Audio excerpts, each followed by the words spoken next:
but at the same time, staying true to your expression of being an artist, and knowing that one day it'll all kind of smooth out and become your style, your design, you know. Um, so yes, it took me a while to stop listening to the outside voices and start just really believing in what I'm doing. I can create it. People are going to like it. I can make money doing it. It just became a full circle at one point, and it continues to be. I don't think anything is stagnant. I don't think art can be the same all the way across the board for any artist. You have to continuously express yourself in different and sometimes challenging ways.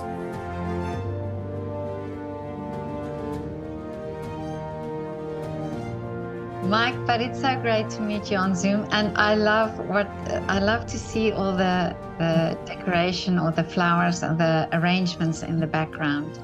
Thank you so much. And you're the first florist or floral designer that I've spoken to, or that I'm speaking to. Yeah. Well, that's an honor. Thank you so much. You do so many of these, and I've been listening to them, and I really enjoy them so much. So thank you for bringing this to everybody's light. Oh, I'm happy. I'm happy to know that.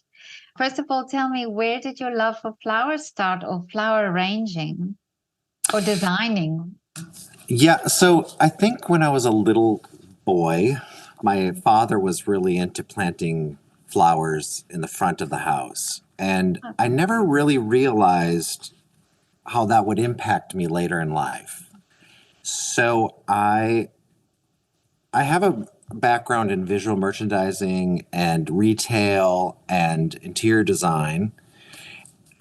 Loosely, I was just freelancing for somebody at one time, and I had taken a vacation to Rome. And I was very young, and I love having flowers in my hotel room. And so in Rome, I went to this flower cart near the Spanish Steps, and I got myself a very tight pave of freesia, and I brought them to my hotel room, and I loved how they were put together, so I took it all apart, only to put it back together again, which was a mishap. I didn't know how to do it very well. And so I went back to the man who sold them to me, and he showed me how to do it.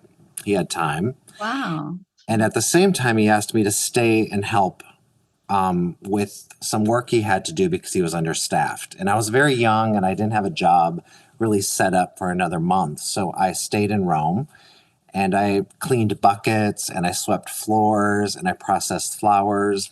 And when we had to set up weddings, I would help setting that up.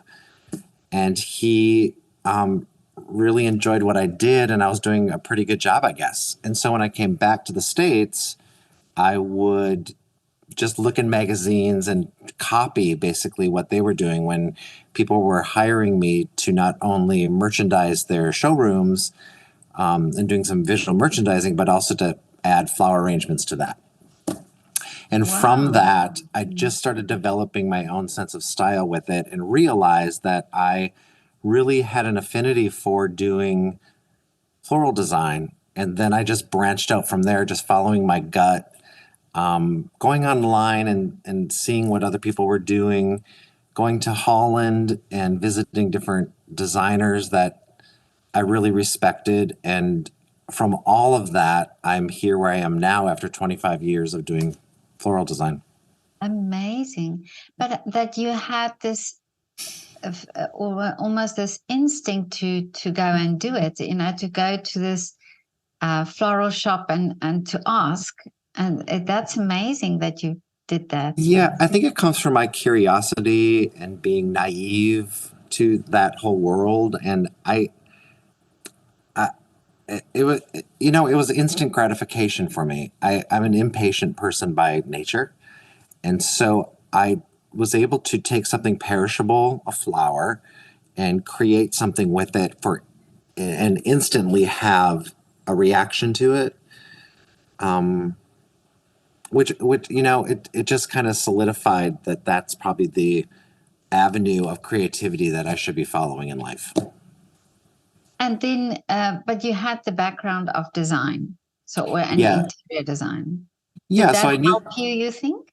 it did because I knew color. I knew, Yeah. spatial aspects of things. I knew how to place something, where to place it, how it would look good without interfering, but being an accent. I think all of that, even in my retail background and my visual merchandising background, I just know what looks good from not just one side, but from all sides. And so I was able to subconsciously integrate that into my designs.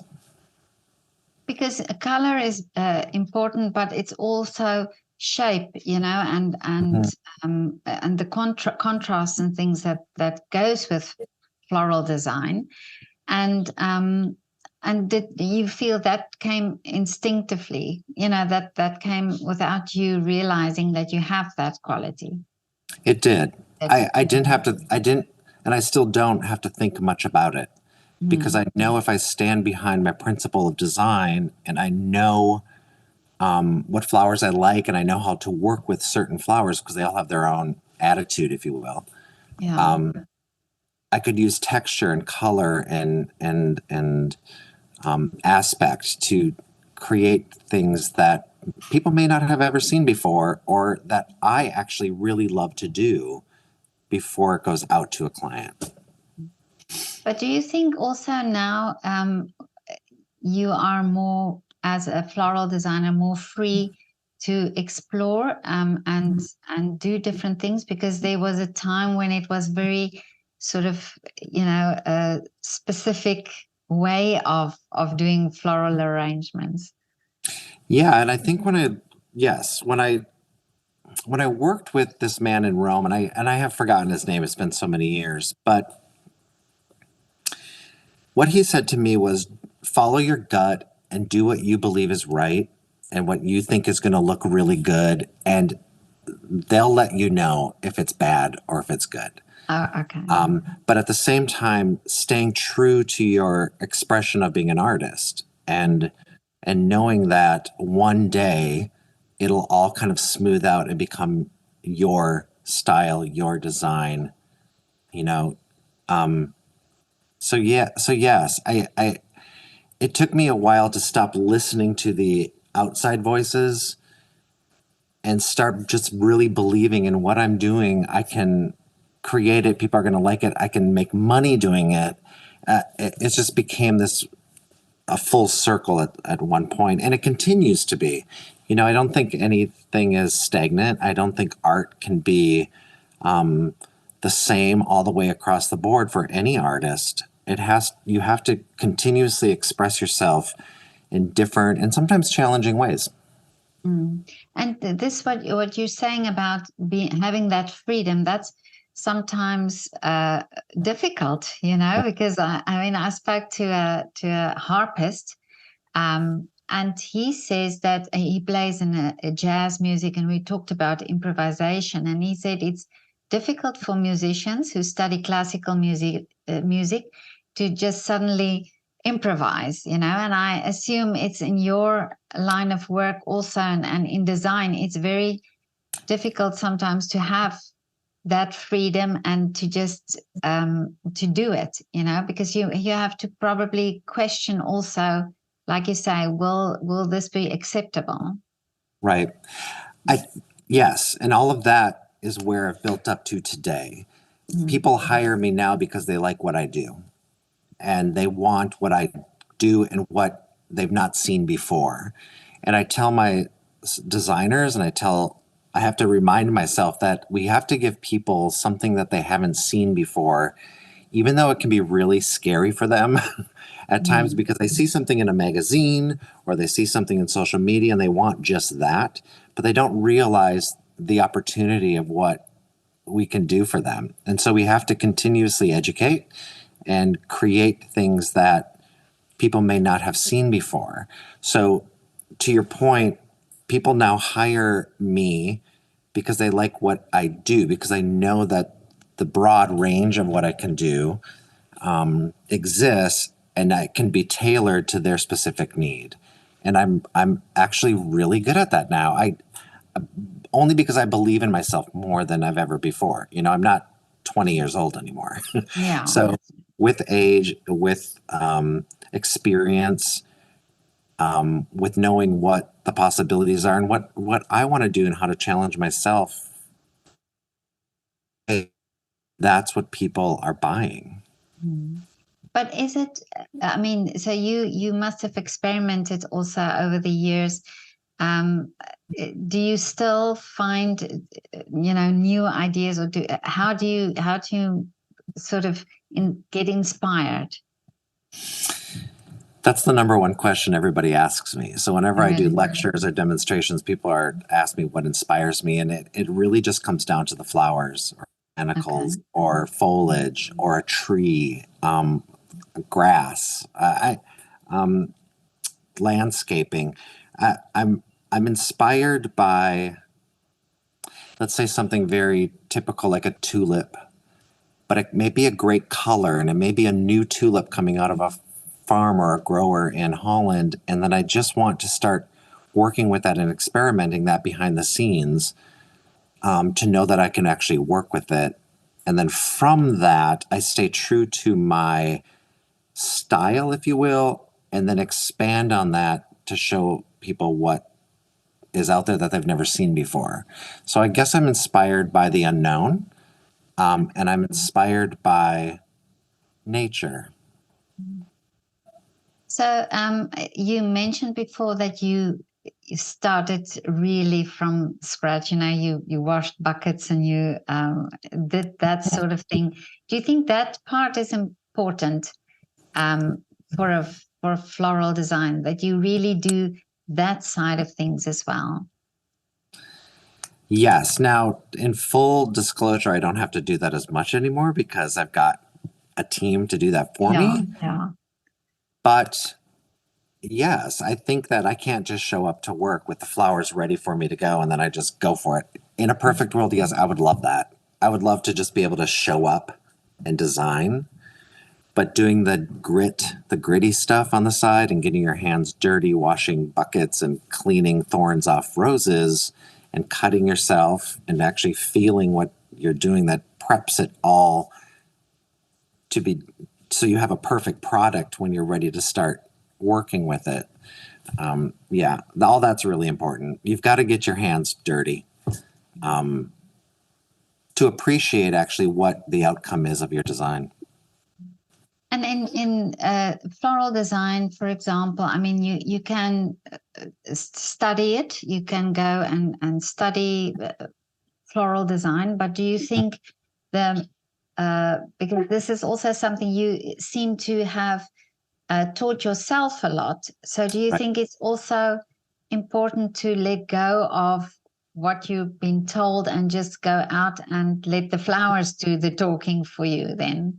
Yes, I think that's very important. But what happened, and I think people should go to somebody or some place to learn the basics of what you need to know. When I teach classes or give lectures, many people don't know. Just my next door neighbor, to be able to cut a flower a certain way, or Right. make the water a certain way, or there's certain things to do. But 90% of the people that go to places to learn how to do flower schools, or maybe there's even that in some sort of a university setting, mostly in Europe, not so much in America, they come back and they just regurgitate what they've learned. They're not tapping into their creativity. They're not tapping into their own voice of what could be possible, because it's scary.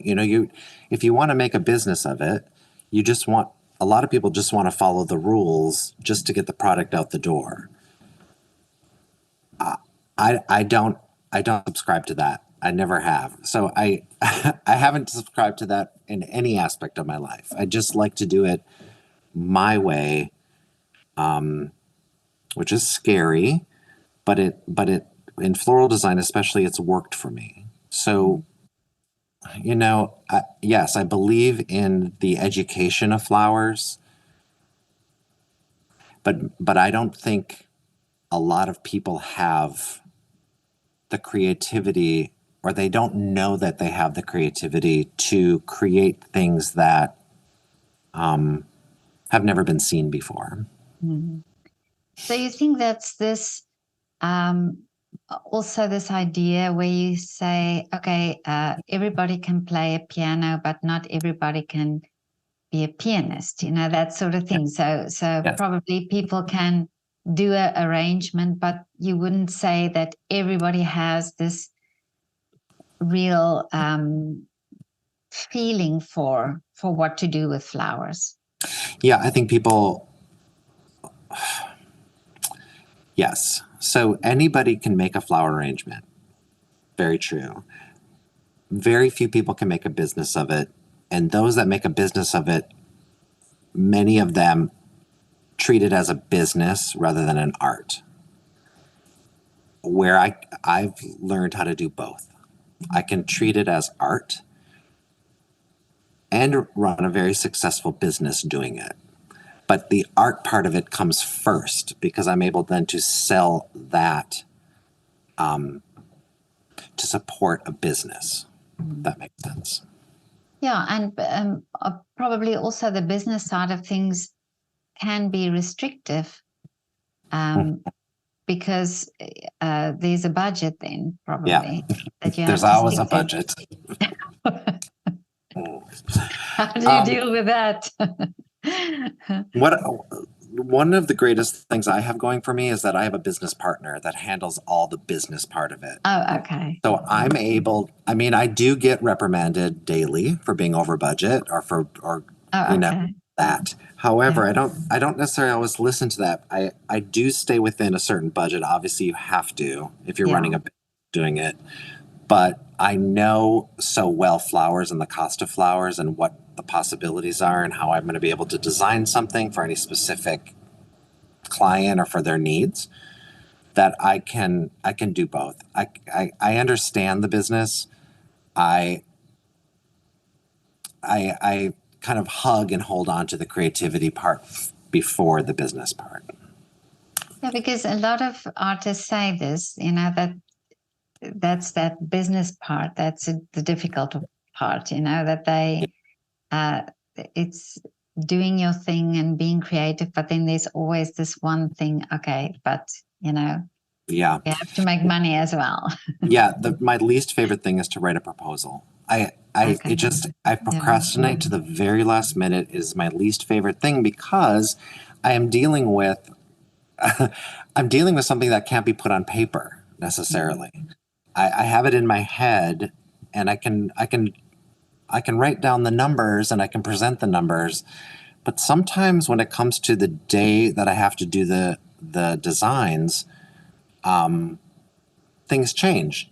A flower may die or may not be available, or that color is not available, or I see something better that can happen from it, and I to stay within those boundaries of the budget and the first proposed design, it can be very challenging because it's on paper, and so a Yeah. client sees something on paper and they just take it so linear and so like this is how it has to be. So what makes everyone here nervous is when I kind of branch out from that and say, I think this might be better that day. And let's just bring it and see what happens. Knock on wood, I've never gotten a lot of bad feedback from that. But it you don't want to shock a client either because they are actually paying the bill. Yeah. But do you think it's important also to sort of educate the customer Yes. or the client? Because, I mean, we don't know much about flowers, and you're the one that have Yeah. worked with flowers so long. Yeah, absolutely. You have to continuously educate the clients. And I think that's why on social media has been a great aspect of that because we can show people what's possible in a picture, but further than that, we can do a reel or do a video where they actually can see things happening and it really excites them from the feedback we get. That's educating the client. If they are looking at a catalog of what you do and they choose something and then you just repeat that, I can't imagine that because then they're staying. The client wants the best, right? And they want to be different, but it's scary. And I don't know if you have a good personality behind it and you can stand behind your design and give them something new and exciting. that's the biggest reward for me. Well, yeah, you talk about Instagram. This is how I found saw you and Hmm. found you, and this is amazing how social media have now changed that how we see things and what are you able to show? Right.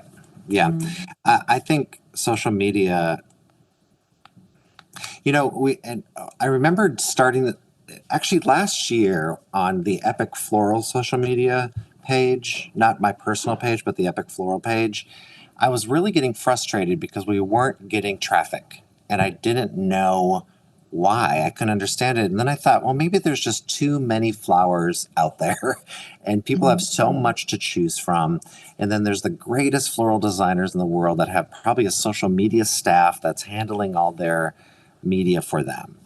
And one day with one arrangement that was completely simple, and I just did it on a whim because I had some leftover stuff, it went viral. And then it Really? and then it didn't stop from there. And we grew, 130,000 followers within a week. And now it's almost a side business to keep up with Keep it up, yeah. giving people new content and sharing things that I love, that I hope other people embrace as well. Yeah, because I think it also opens our eyes to what is possible, what you're creating, what you're making. I love your page, by the way. It's Thank you. I think it's true wonderful. Yeah. for all artists, though, that Yeah. the artists and the people that I follow on social media inspire me in a way that they're showing me something that I haven't seen before. And and you can tell they're working really hard at it and that they're showing me something new. They're showing me the possibilities. That's all our job is to do, is to show people that there's so much more out there. Yeah. And then when they can actually attain it and touch it and feel it and be close to it, it really changes a person's aspect on the art of floral design, for instance. Yeah, and I mean, I've spoken to a choreographer just recently, and he said the same thing that you have to be open. You have to look and listen and observe and take all that in to shape what you're doing. So that's Mhm. totally true what you're saying. And when I do classes or workshops and I do lectures or demonstrations and people can actually touch and feel and suddenly they tap Yeah, into creativity they don't realize they have, and then they create something that I've modeled for them. They walk out of here with their designs. They're taller, they brag about it, they're excited about it. And it keeps them coming back for more. It's almost an addiction. They want to keep creating and they want to keep knowing that there's something new out there, and it's not just the flowers you see at the grocery in a bag. It's yeah. beyond that. It's bigger than that. But I think also because you have that energy, of try something new and always uh, exploring, that you also give that over to whoever is in front of you, and who you're Yeah. teaching. It does make a difference because I have gone to lectures or workshops in Europe, for instance, or in Holland, for instance, and the designer is very. Some of them are very reserved and within themselves, and you always feel like you're doing something wrong, and Yeah. you just want to be on your best behavior and just really copy what they do, um, which is really hard for me to do. But there are the other ones that have. I don't know. I don't know. They're street smart and they know how to speak to people and make people feel comfortable. And I start all my classes saying just tap into your creativity and just express yourself. You don't have to make yours look like mine. Yeah. Just here are the basic tools. Here's the product. Just create and have a good time doing it. And it really does change people's aspect of how they view Yeah. flowers. It changes how they buy flowers. It changes who they hire to do their event. It really changes a lot, and it goes back to just the education of it and letting people be free to just express themselves. And now tell me, when you started, can you see now this uh, whole evolution within you, and and things have changed for you? Yeah, I'm far more confident in what I do. I believe in what I do. There are, there's still hurdles and there's still scary things, and that's just the unknown. I don't, if something is new to me, I get a little nervous working with it, but it doesn't stop me from doing that. Where I think as a young person, I would just stop doing that and go back to what I know. I now challenge myself more. I don't want to become stagnant. I don't want to stop loving what I do. Yes, there are times where I just need a week off because my hands hurt or Oh my yeah, brain hurts from overthinking things. Yeah, the evolution came with comes with the package of having more confidence and it, I always used to live in the right now when I was designing, and now I can do that, but I can also look forward to what's coming, um, and knowing that I see product in Japan, for instance, on social media, and think, how can I get my hands on that because I want to work with it here, or if it's coming from Australia. One day I want this certain bloom or this certain foliage, but it's in Australia. How am I going to get that? So I can look forward to that and also live within the moment of when I actually design something. Whereas when I was younger, I just thought, I'm going to go to the market today and this is what I'm going to do. And then tomorrow's another day. And I oh know yeah, a lot of people want to live that way where they're like, tomorrow's another day, just yeah, live in the moment. And I do, but my moments don't last very long. I can do a design in 15 minutes or a half hour, but then I have to be on to the next thing, and I want to keep moving that way. Otherwise, I feel like I'm going to get too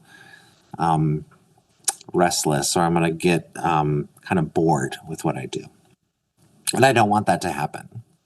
Well, you mentioned now Australia and Japan, but have you worked with a protea from South Africa? Yes, and I love it so much, and it's in season Really? again, and people love it because it's not available at the grocery store. So here, Yeah, you go to a grocery and you just get these average, ordinary flowers. They're beautiful. It's where people buy flowers now. It's in America. It's great. However, when you see a protea, it's so exotic to people that, yeah, and the gamut of the way they look from New Zealand or from South Africa, they're just such a great flower, and they're yeah. sturdy, and they make a presence, and they're fun to work with. So yes, I love South African product very, very, very much. Well, I must say, I grew up with, I mean, I grew up in South Africa. This is why, Really? yeah, yeah. And the protea, or every time I see a protea anywhere in Europe, it makes me so homesick. And Yeah, there's I just bet. something about the protea, yeah, that makes me miss home very Yeah, much. so like I said, I see them now in the market, and I just get so excited. Or I can go online and order what I need to order through the auction in Holland, and there's just nothing like a protea. And you say people like the protea there. They love it. Okay. Everyone loves it. Nobody's ever offended by it. Really? Nobody, even in the most beautiful design that's very feminine and soft, you can Yeah. put and like a Arctic ice protea, a white protea in there, and it suddenly just changes everybody's attitude about what that design is and how it's so sturdy. Yet when you surround it with beautiful, soft things, I don't know. People Yeah. truly love it. They don't. That's what I love about my job is that sometimes people think they don't like something until I work with it for them in a different way that they would expect it to be worked with.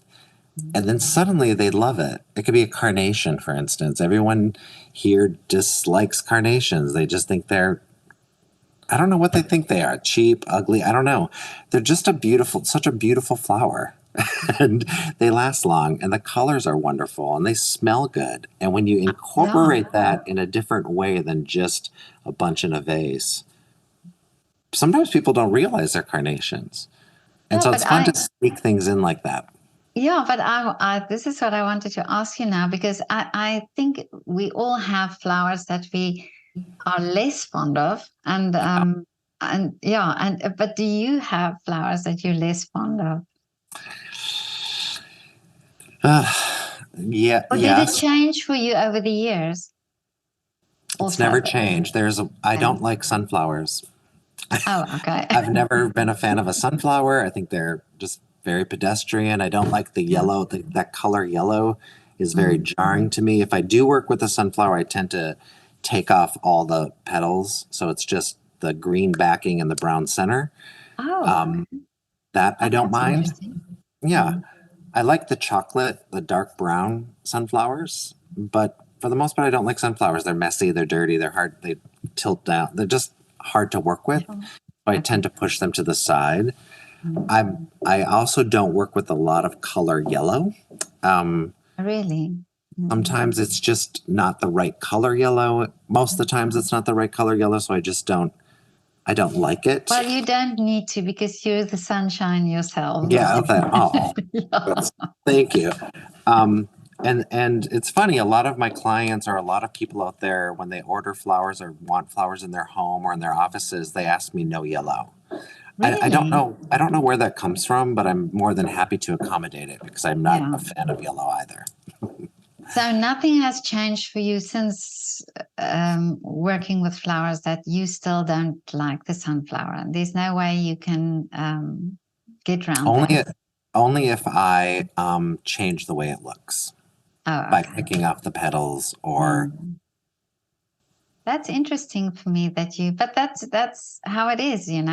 I think yeah. it's everybody has their preference of, and then, and on the other hand, what is the flower that you really love working with? Or that I would say is your sort of statement flower. hmm I get asked that a lot too, and it's really hard. It just depends on the season. It Okay. depends on what the flower is. Because I really I know I look at a flower sometimes and I think it's going to sound really corny, but it's like talking to me or it doesn't talk to me. Oh And I wow. Yeah. and I give them a personality and I give them their own stage. I truly love tulips because I can work with them and I know how to manipulate them and make them do what I want them to do. And I know which flowers can die really fast that I just don't like working with because I can get them and then like by the next day when I want to start working with them, they're dead. I I really kind of know flowers, and there's no flower that I truly love or work with all the time because I need to mix it up. Mm. It's just so many different textures and colors and scents, and yeah. I've always loved carnations though. That's why I think that when people say they hate carnations, I'm just like, really? That's too bad because I think it's a fantastic flower. Mm. There's nothing I don't like about it. Well, I think it's the flower of the fairies, so it is a beautiful flower. It is beautiful. And Yeah. I mean, let's face it, all flowers are beautiful. Yeah. Flowers, the bottom line or at the end of the day, flowers are there to make people happy. If, Mm. people are always happy when they see flowers. Mm. People lose that happiness when the flowers die. But Yeah. I don't know, there's a big value in being happy. You can Mm. go to Starbucks and be happy for an hour after you drink your coffee, but that's it. When you have flowers, you have a good week Yeah. or 5 or 10 days to enjoy it and stay happy.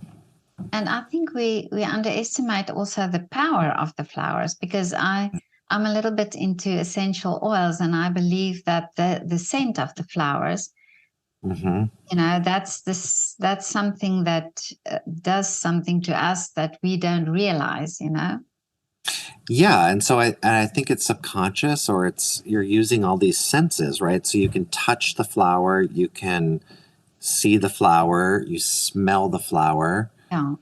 you can use the flower for tea or for medicinal purposes. Yeah. There's so many parts of the flower to make you happy and to make your life a little bit better for as long as it lives. And I think many people know that, but they always go back to the cost and how much it's going to cost.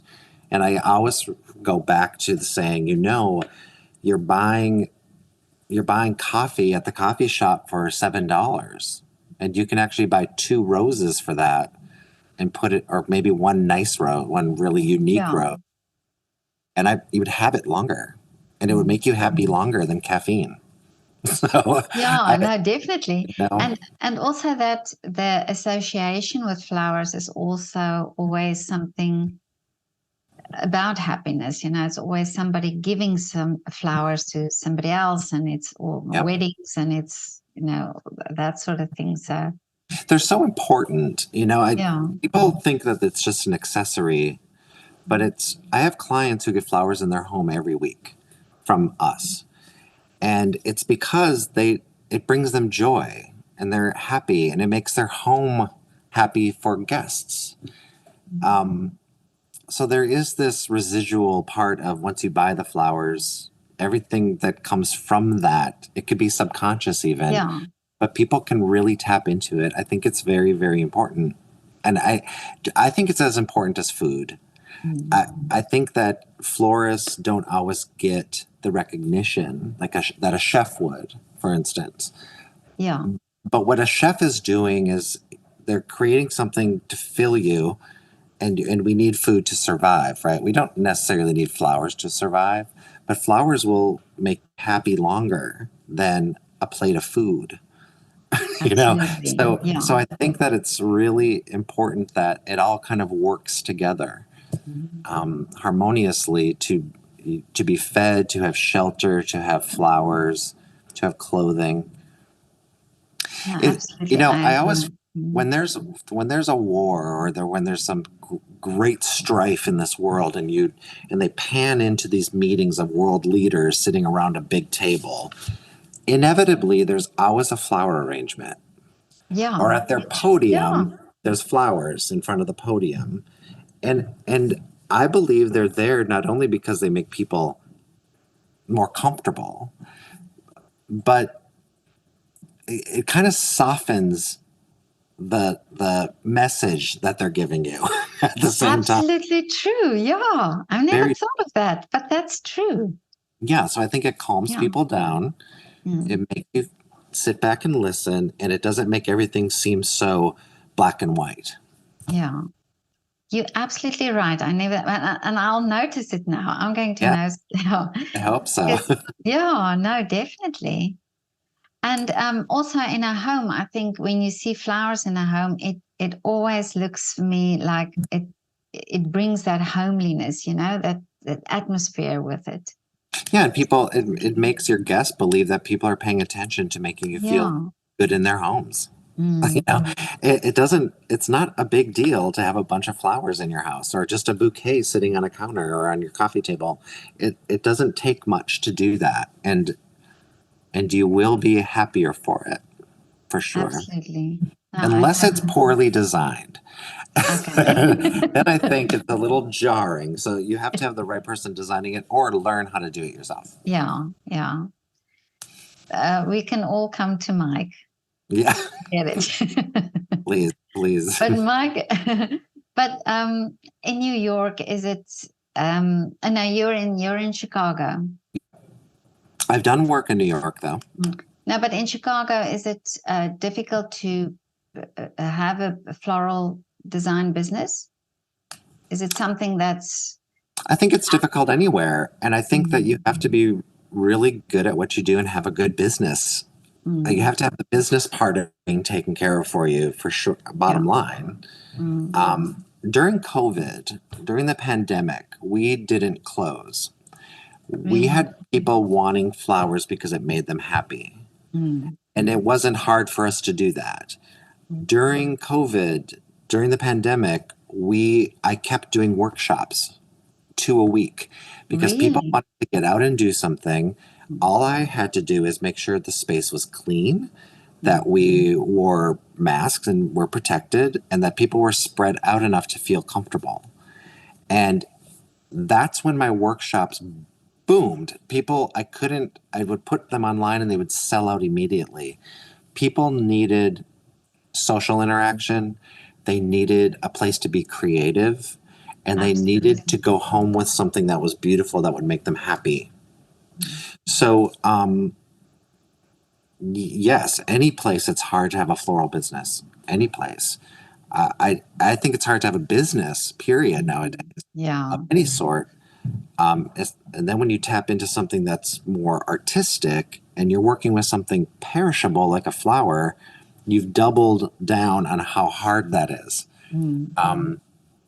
But if Well, it's run correctly and you believe in it and you're able to continuously evolve, I can speak for myself that that has worked for us. And mm, there's a lot of florists out there, but there's mm. not a lot of art focused florists like ourselves.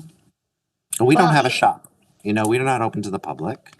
oh, I People see. find we've Okay. never advertised. People Yeah. find us on social media or through word of mouth or through friends. Amazing. And Mm, I'm able to come and have a quiet environment for which to work mm, and get people their flowers early in the morning. We buy fresh flowers. So if somebody places an order tonight, tomorrow morning I go to the market to see what's fresh. mm. And then we process that, clean them up, and then I'm able to design with them and they go out the door that same day. So we don't have a big waste as Okay. well. So people Mm, are getting the freshest, best product at a more expensive price, mm, but we're hands on and we're doing it mm. specifically for people and designing, being able to design and be creative at the same time without wasting things. But I'm so glad you mentioned about during the pandemic, because this is also uh, part of why I do this project, is to show that um, we always refer back to art when something happens. In during lockdown, I've spoken to many artists, say musicians and ballet dancers, and what they did was either started painting, or they started cooking, or they started baking. And now you're saying, okay, there were people doing floral designs. And it just shows you the moment that we are sort of, the world stopped. What did we do? We all wanted to create. It is a natural instinct in us to do that. Yes, I think when people are given the tools Mhm.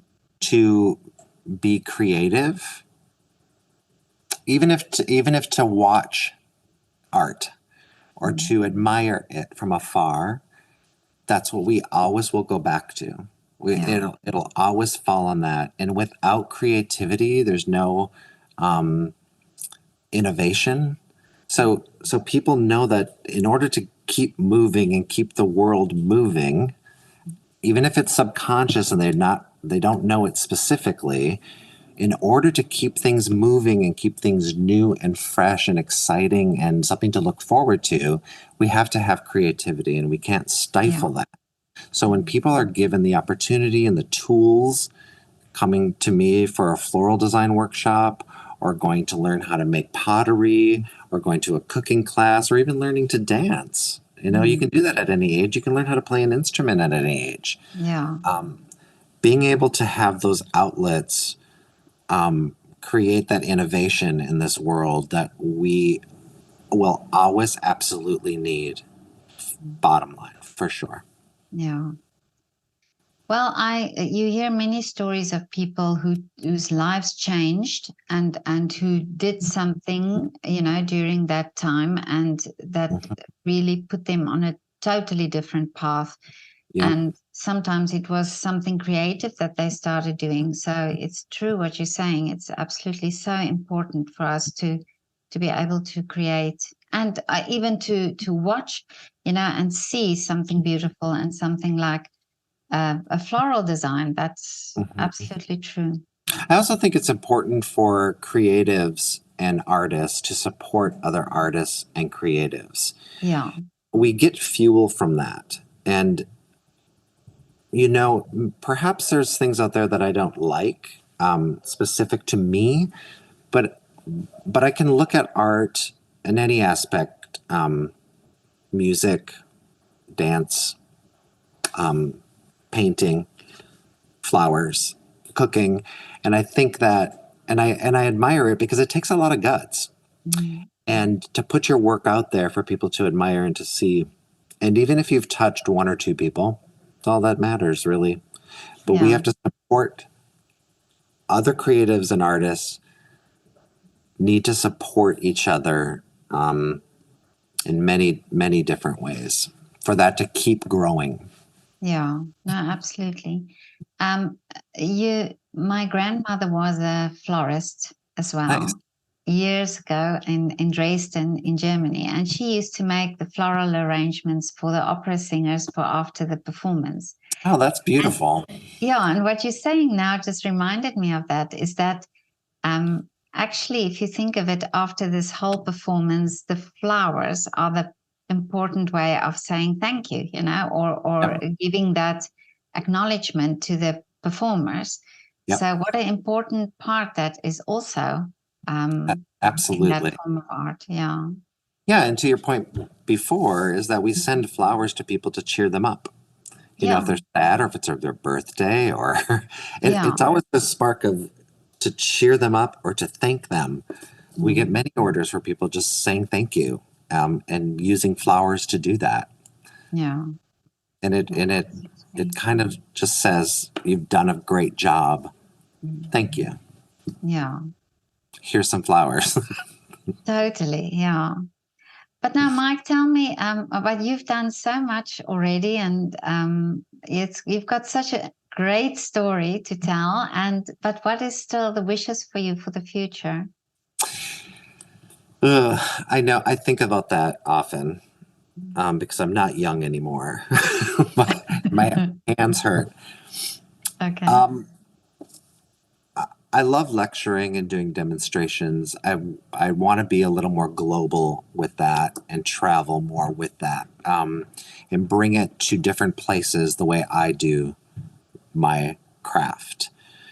So that's on our agenda. For certainly and for sure, my education to other people is far from done. I There's so much more to see and do, and there's so many more ways of expressing things that I have in me that I want to show people. I've already written a book, which was really hard to do. So Really? that was about 6 or 7 years ago. That was a very hard thing, but I think there's another one in me somewhere.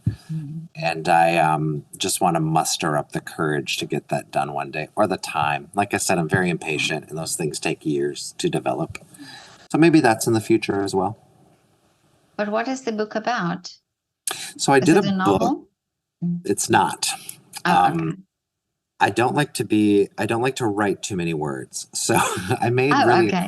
I've made a coffee table book of some of things I wanted it to be very dark and very masculine and to show people what is possible and what's in me and what I can do. That's why my lectures and demonstrations are great because I can actually show people this range of what I can do, and not just to show them that, but also it helps me be more tap into my creativity more Yeah. to really express myself on a larger scale.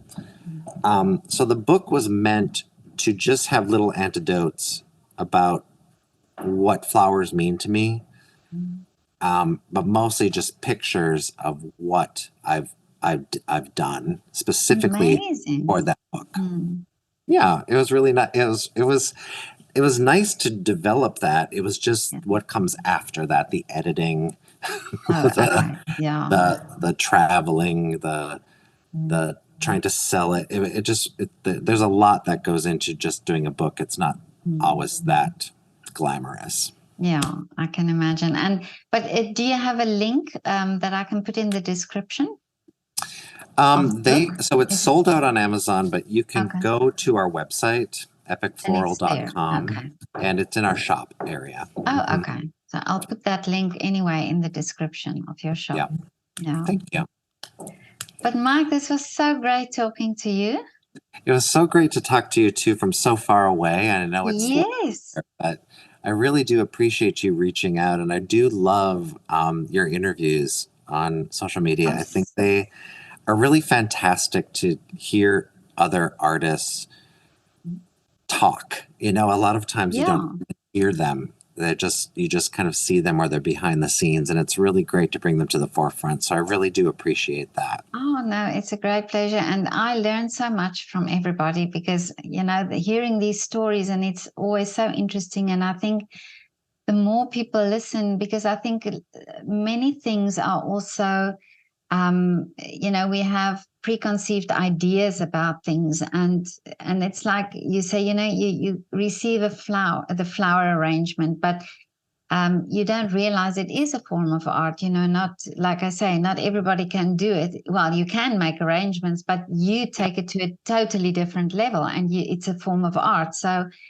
for me, I'm trying to discover all the different forms of art, and that's why I'm talking to people. Yeah, flowers are my medium. It's not unlike an artist's paint is their medium, or, a dancer's stage, or, there's just many, or music.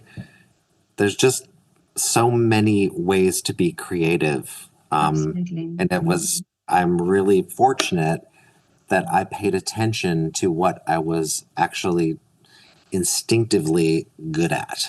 Yeah. The flowers, like you say, the flowers speak to you. I Mhm. believe that. Yeah. Every day I have flowers in my life, so Yeah. kind of How it's lucky, a way how to live. lucky you are. Yeah. Well, Mike, whenever you come to Vienna, please let me know. I I would absolutely love to will. have a coffee with you and talk more flowers. I look forward to that day. Okay. Thank you Have so a, very much. have a lovely afternoon You too. and Thank you. hope to see you soon. You will. Thank you so very much. Okay. Bye. Bye.